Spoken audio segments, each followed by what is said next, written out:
All right, this is video take 2. Thank you for watching. Here are homework answers.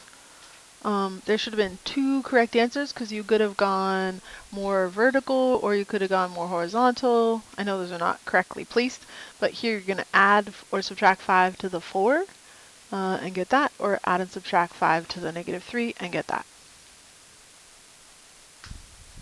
Okay.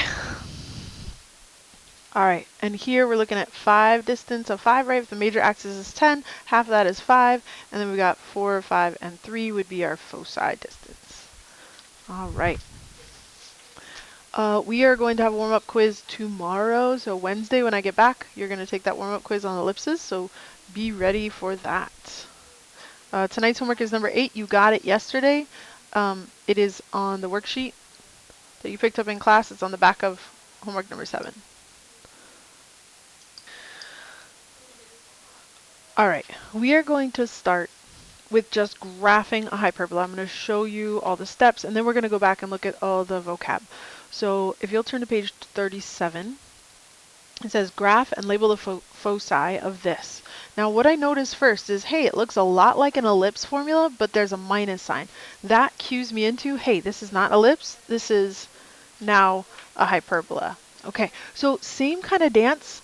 Now, with an ellipse, A was always bigger than B. That was in an ellipse. Ellipse. Whew. Okay, but in a hyperbola, A is always the first one, and we'll look at that when we look at all the notes. But I just want to just start off with, okay, I always circle the one that's going to have the vertices on it. So on the Y, I'm going to go up 3 and down 3. I'm going to mark that spot, and then on the X, we're going to go 4 and 4, right? Because we're square rooting that number down below. All right. So what we're going to do, instead of making an ellipse like this, we're going to make a box. And notice I'm not making this box solid. It's a dashed box. All right. So we're going to have asymptotes that go through the corners of those boxes. So they go through the center and through the corners of the box. Sorry, that should have been straight. It's not exactly straight. Okay. All right, so now that X and Y numbers. All right, so we've made this box. It's dashed. It's not the actual graph. We made these asymptotes, which are like getting us set up so we can graph it. But now we want to say, okay, these are my vertices. My vertices are on the Y. So this is a vertex. That is a vertex.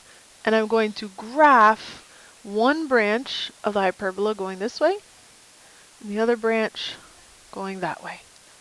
All right, now I knew it opened on the y-axis because that was my first term, right? So in the future, we're going to see the x sometimes comes first, and we'll talk about that when we look at all those notes. Okay, so we're almost done. All we need to do is graph and our foci. So, okay. So with the ellipse, we had talked about the vertices were the furthest out, but in this case, our foci are going to be somewhere out here, which is actually the furthest distance. So that becomes our C value, right? So we've got 4 units here, 3 units there, and I need to find what is that length right there. Whatever that length is my hypotenuse length of my right triangle. That length slid up is going to get me out to my focus. So we've got 3 squared plus 4 squared equals the distance out to my focus squared. I guess some people say C squared. All right, so 3 squared is 9 plus 16 equals the focus distance squared. Hey, we see 9 and 16. Look, when we subtract, we're adding these two values together. We get 25. We're going to square root that to find the focus distance. Okay, so I need to go 5 from the center. I'm going to go up 3, 4, 5, and down 1, 2, 3, 4, 5. Careful, from the center, go down 5. So those are my foci. It says graph and label, so 0, 5, and 0, -5 are the foci. All right, so that is our hyperbola. All right, now we're going to go back and we're going to actually read the notes. Here is the derivation of like how the hyperbola is derived. If you're interested, you can check that out. I am just gonna continue on, so you'll have to hit pause if you want to look at that a little more. There's a lot of like completing the square in there and all sorts of fun stuff. All right, so we're on page 35. Let's go ahead and read the notes real quick. A hyperbola is the set of all points such that the difference of distances, that's really key because our formula is going to have a subtraction in it. And difference of distances from the 2 points is a constant. So we've got vertices here and here, and we've got this axis which is called the transverse axis. We don't call it the major axis anymore because sometimes the transverse axis is big and sometimes it's small, and that's okay. There's the transverse axis, and then there's also this axis called the conjugate axis, which helps us make that rectangle and helps us make our asymptotes, right? Okay. So here is a picture of one. I think we just have a couple. Here's a picture of another, and then here's both. So looking at both, I want you to look at the formula. This formula, the only difference from an ellipse, yeah, is that there's a minus sign, right? So what switches though? Now, what's different between these two? Ah, here, A and B stay the same, but X and Y are what's switching. So in this one, X comes first, and this one, Y comes first. When we were doing ellipses, the X and Y stayed the same, and the A and B switched. So it's just subtle differences. All right, I encourage my students to circle the first term, which tells me where my vertices and my foci are going to lie. Here, they're going to lie on the X. The vertices and foci, sorry, it's not time for you to go. The vertices and foci are on the X. Here, vertices and foci are on the Y. All right.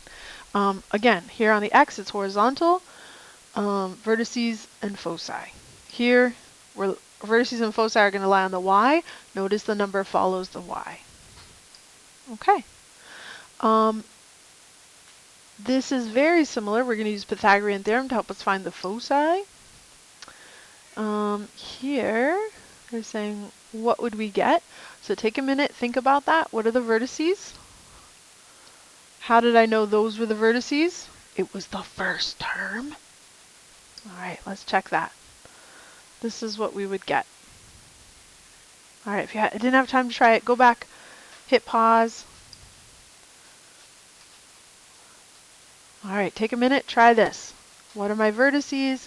Where would my foci be? They're going to be further out, right? What are the asymptotes? How do I find the asymptotes? Well, 9, I'm going to go 3 and 3, and then I'm going to go 7 and 7 to make my box. Well, to write the equation of the asymptotes, which are the lines at the diagonals, I'm going to rise and run. Rise 3, run 7. Rise 3, run 7. That's my asymptote. Plus or minus 3/7 x. It's just the slope. Find the slope. Rise, run. That is the equation of the asymptote. All right. Okay, so here, this is not in standard form. We got to first get it into standard form. Divide through by 9, because I know that I want this to equal 1. X squared over 1 minus y squared over 9. All right. So I know it's a hyperbola because it's minus. On the X, I'm going to go 1 to the right, 1 to the left. On the Y, I'm going to go 1, 2, 3 up and 3 down. I'm going to make my box. I'm going to draw my asymptotes. The asymptotes are going to help me know where my graph goes. I'm going to circle the first one because that's always, with a hyperbola, it's always the first one. So I put my vertices, and then I can graph my branches. I knew it opened on the X because that's what came first. Now I've got to find my foci. So when it's subtraction, I'm going to add these two. 9 plus 1 is 10. Root 10 is what it turns out to be. We're going to add and subtract root 10 from wherever our center is. Root 10 is a little more than root 9, which is 3. So it's a little more than 3. So I'm going to go out here, put a focus and a focus. All right. Here are some answers there. All right, I'm going to go through this slowly. You have page 38 to work on. Please work on them. Pause it and then look at the answers. Here are answers. These should be dashed. I will fix that, but these are all dashed. The asymptotes and the box are all dashed. Here are some more problems to practice. And here are the answers. Please double check your work. Here you go. Now, if you have not tried these problems and you're looking at these answers and just copying them down, you're hurting yourself. You're the only one that knows it. All right. Okay. Here we have them. They're not in standard form, but you have to get them in standard form. Divide everything through by that number. Get it equal to 1, right? 25 divided by 100, 1/4. Y squared, right? There are 4 25s. Here, there are 25 4s. All right. So that would be standard form. All right. Take a minute, try those, and then check your answers. If you haven't tried it yet, go backwards and then try them and check them. All right. This is homework for tonight. This was homework 8. I want to see strong effort. All right. Thank you.